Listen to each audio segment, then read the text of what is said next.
This is Smita Kumar, and you're watching MediCircle. Today, we have with us S. Ganesh Prasad of GenWorks Health. He is the CEO, co founder of GenWorks Health. Hi, Ganesh. Welcome to the show. Hi, Smita. Thanks for hosting me.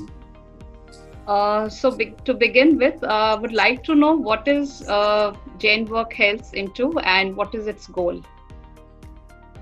GenWorks was created about 5 years back to expand access to bring in affordable care in the Tier 2, Tier 3 towns of the country.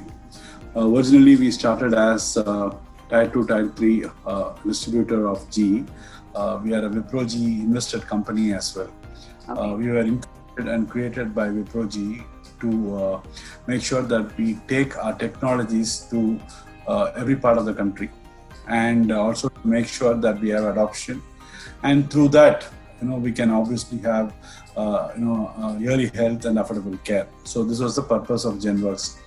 Over the 5 years journey, we also realized that there is significant play for us in the metro markets, and in metro markets also we realized that we can bring in a lot of leverage, especially in terms of making healthcare decongested.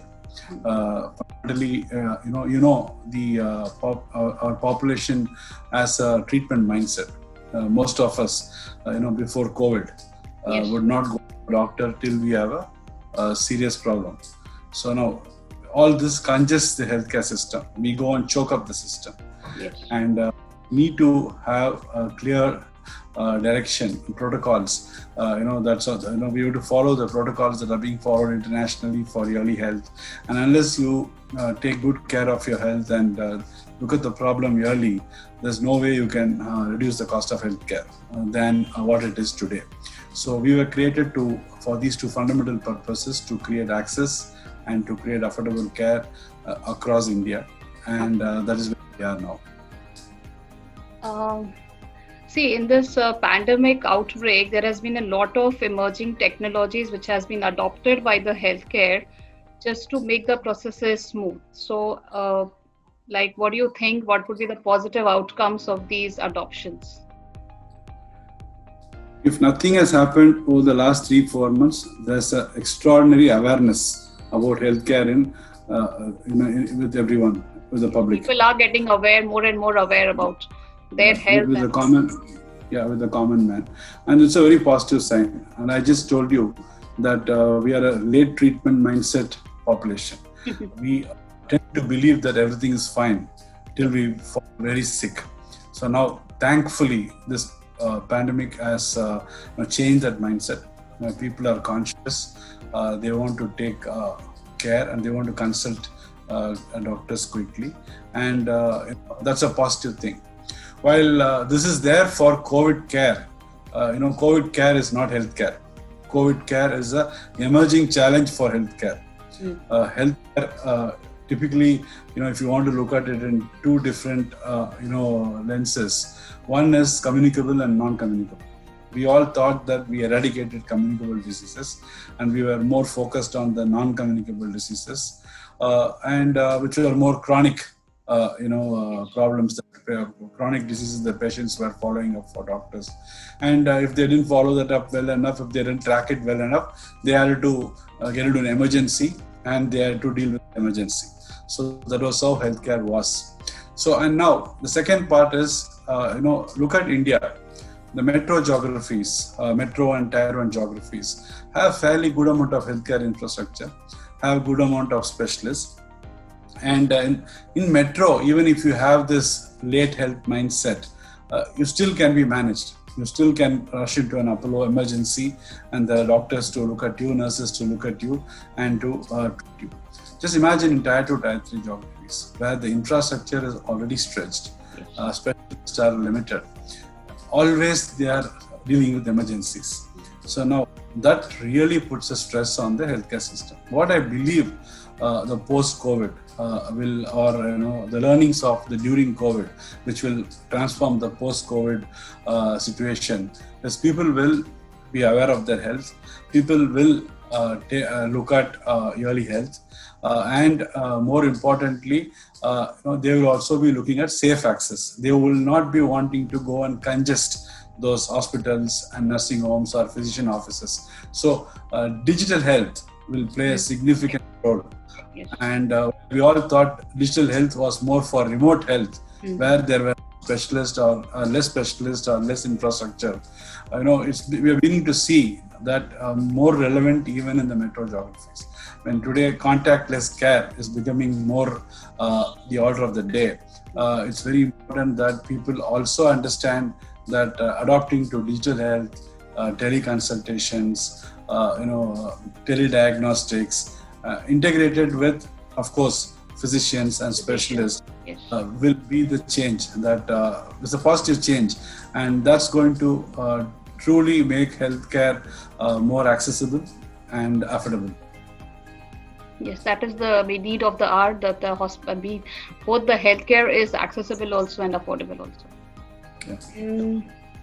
My next question would be like, you have a 350 plus team, and in this new normal, there has been a lot of things going on, like work from home is the new normal. So how is GenWorks coping with it?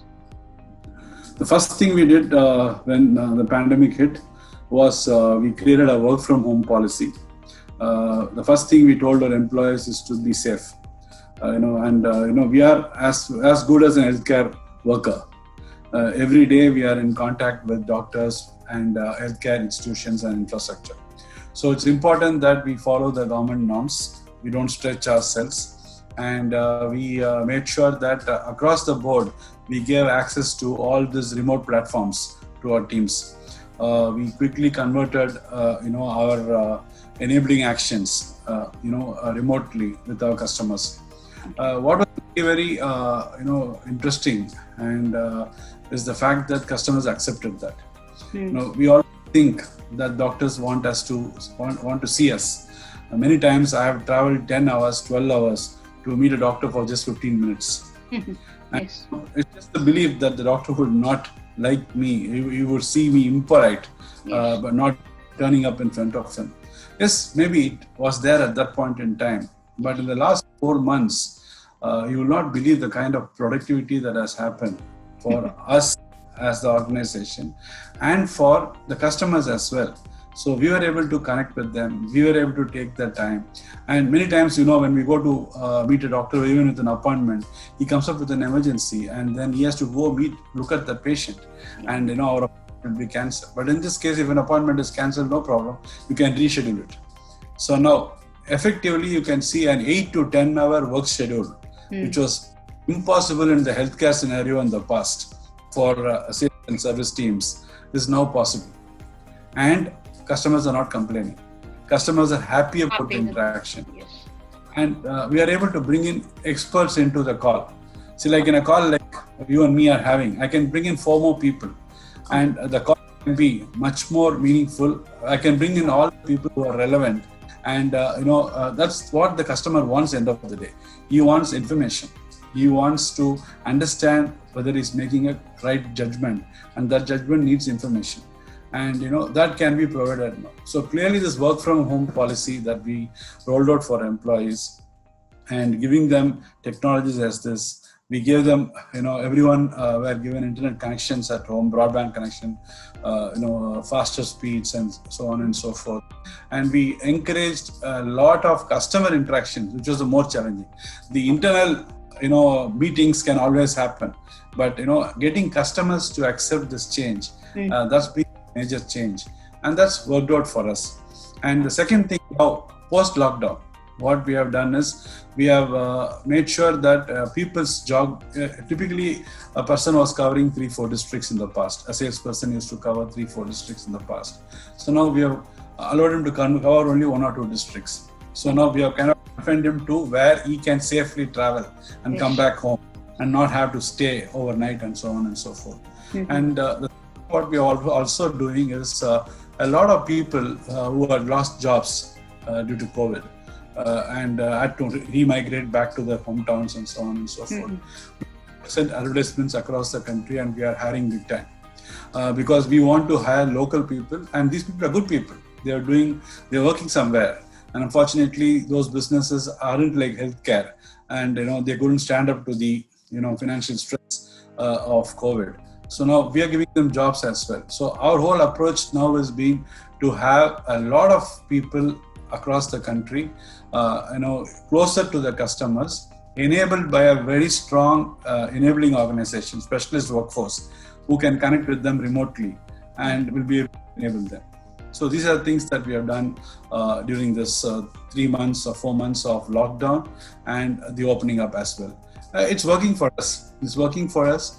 We have been able to have more than 5,000 customer meetings, remote meetings, and we have focused a lot on customer training needs, and specifically for the new normal, because what not considered as essential in the past is becoming essential now.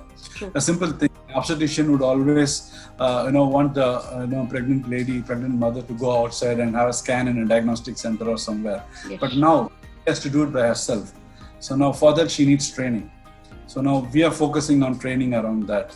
A lot of care has to be, in-house. So now, there are a lot of, single specialty hospitals or maternity homes, which were delivering babies, but were not prepared with an NICU or with the basic infrastructure for an NICU, because they would always send them. If there's a problem, there is somebody who will send an ambulance and, the baby can be transported. Can't. So we are creating a lot of solutions. We are trying to move away from our typical transactional approach and trying to create solutions that are essential for those customers at this point of time to manage this change.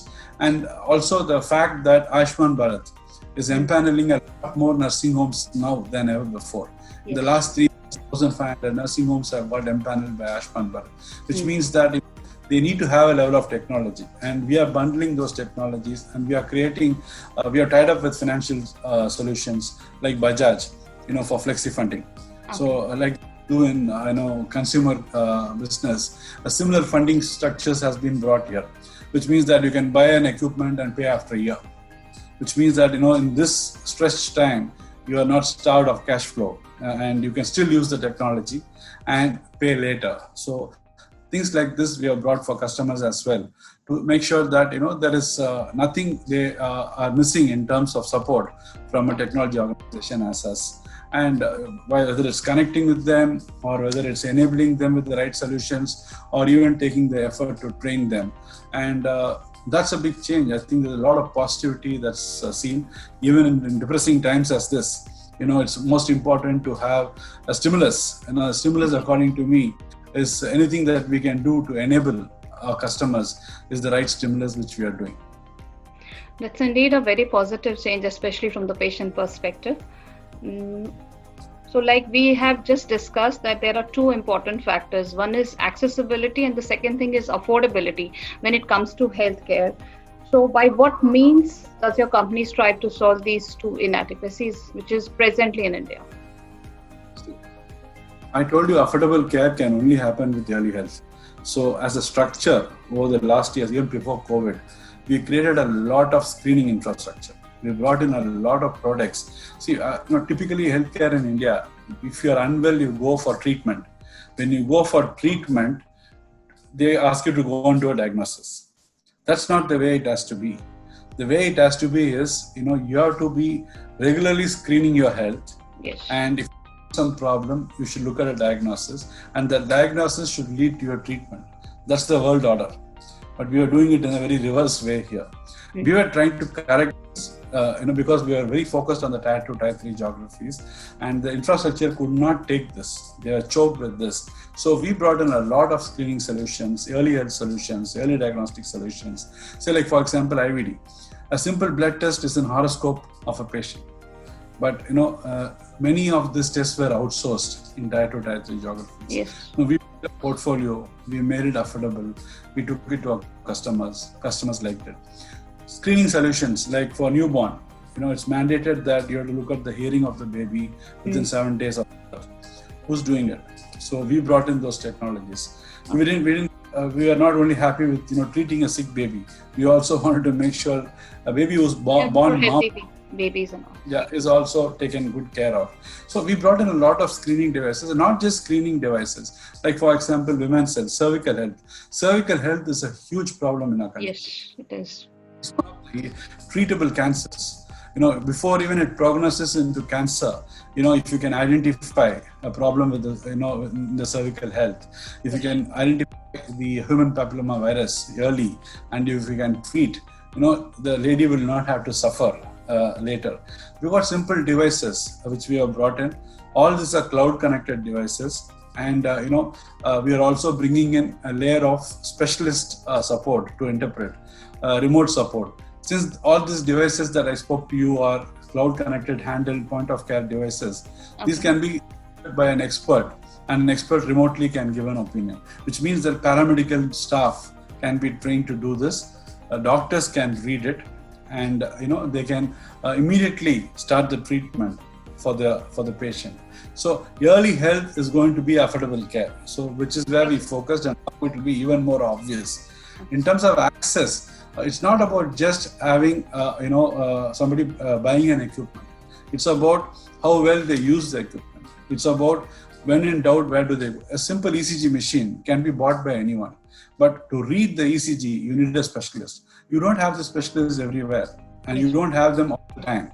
So we have created a backend of interpretation services where somebody 24/7 will be able to, a paramedic can do an ECG, and the ECG gets relayed to this control center, and they can read the ECG and within 5 minutes send the report back, and even call them and say if there is an emergency to look at the stabilization and the next level of treatment. So we have teleradiology backend service, we have teleaudiology backend service, we have cancer screening backend services, we have telepathology backend services. All this enabled with partnership with specialists. We don't do it ourselves. We have a partnership with a specialist who does this for a fee, and obviously the customer pays the fee. And so we just don't stop with selling the equipment. No, technology can always be said as this. Technology should never be allowed to create a problem. Technology should be a solution to the problem. Yes. So, otherwise, problem by itself. If you give a device and they can't use it well enough, you're creating bigger problems. So we are responsible about that, and we made sure that we created all this backend. While we created all this backend for the rural geographies, Tier 2, Tier 3 geographies, where limited specialists, limited infrastructure was available, we clearly see all of them a need even in metros. Even before COVID, we saw them a need in the metros, and we brought it to metro customers as well. But now during the COVID time, it's absolutely an essential. So access, specialist access, technology access, affordable care through early screening, early health, are our focus areas, and are the foundation of why Genworks was created. And the growth of Genworks has been only around these pillars.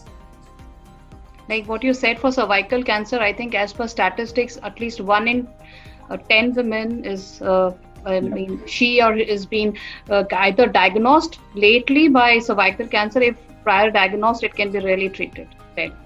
Absolutely, but it's a very simple device. It's just a camera which you can take a photo, and somebody can look at the cervix and suggest what is the problem. The problem is women don't complain. They try to solve by themselves, and even if somebody asks them to go and do a test and come back, they may not even return back. So now, if at the point of care, when a lady goes with a complaint, if the doctor can, like using a stethoscope, if she can, we call this the gynec stethoscope, they can look at the cervix, and if they quickly assess and quickly treat, there's nothing like that. And this is thing where you can prevent the cancer. Not many cancers are preventable. Here, this will prognose into a cancer. Yes. HPV, if left untreated, can prognose into a cancer, and it's a slow process. So it gives a lot of time before it manifests. Yes. True. Yeah. So now this is a phenomenal device that we have, and we have a back-end support which also offers specialist interpretation where needed. But most gynecologists know to deal with it. It's not that everybody needs. But if a gynecologist is busy, and if she wants the paramedic to do, and then somebody else to interpret, we also support with that. It's like this, an ECG machine. A physician will be able to use it by himself. When he's not able to use it, or when he wants a support, there's a support outside. But that's a really So- very good idea, because if these screening devices are mostly found everywhere, but the problem is Yeah. that there's no specialist or super specialist just to know what the results it has given. Absolutely. I think it's So that is very why when we looked at screening, we looked at this as a bigger problem, and we solved for both. okay.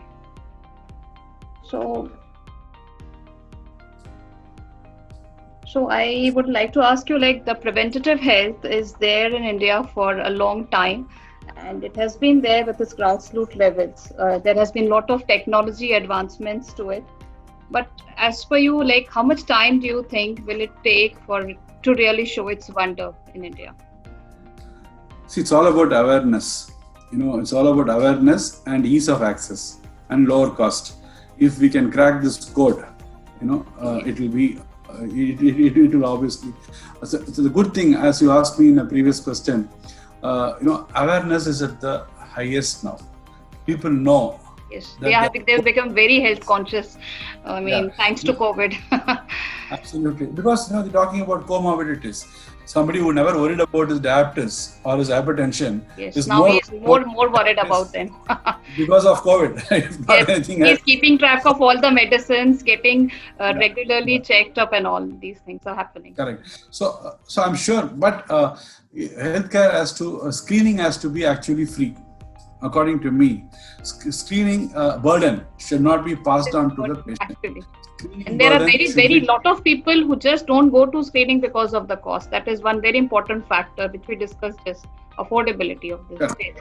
Correct. So, but what's interesting is there are big tertiary care hospitals, a lot of NGOs who are coming and taking up, and also pharma companies. Pharma companies and tertiary care hospitals are where the patients go for treatment, and pharma companies give the drugs for treatment. So now they are doing a lot. We are doing a lot of partnerships with them to make sure that screening technologies are available, and the costs for that are borne by the tertiary care hospitals or the pharma, who are in some form the beneficiaries of care in the care cycle. These are the beneficiaries, but in a good way they are taking the responsibility. It's good for them that they take the responsibility, and they are investing in this. And we are doing a lot of such partnerships with NGOs like Rotary. We do a lot of good work with Rotary because we do a lot of early screening with them. We give them the technology. They pay us a small fee. A subscription fees is what they pay. So we don't force them to buy the machine. Machine is our. We charge them for a monthly basis or whatever, or for the camp or whatever, and they're able to provide to a large population. And from the large population, they're able to look at people who need those next level of diagnosis or next level of treatment, and they are able to treat them early.